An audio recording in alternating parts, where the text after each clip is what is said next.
teams perform, let's see if the remaining teams can bring it on. Up next, the CMIC Fighting Vanguards, CSSA Seagulls, and the defending champs, Pavetta Hardcourt Varsity. Hands up in the air. Come on, y'all.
Okay naman po, medyo nakapagod, but then we're happy, we've done it, we've done our part. Ano yung mga natutunan mo Go SSA! that you try to teach these kids also? Basically, ang gusto ko lang talagang i-instill sa kanila yung discipline ng dance and ng cheerleading at saka yung pagiging humble no matter what. Tas, Go, yung Coach skills, Soy! in-improve lang namin. Pero basically talaga, as a whole, gusto ko maging disiplinado sila.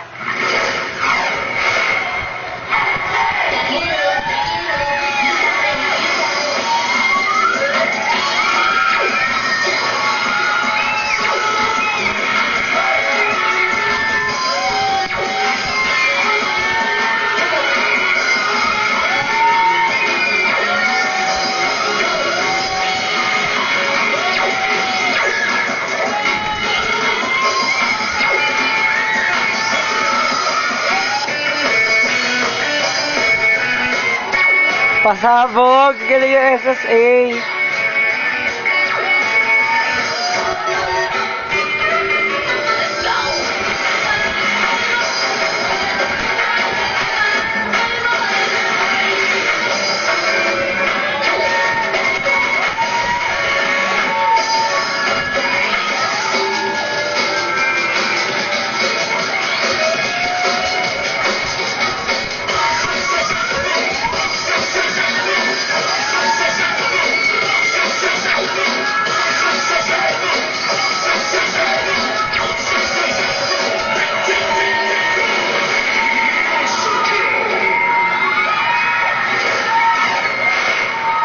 Sorry.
We feel we really did a good job, and we really feel that everything we did was for God, so it was really good.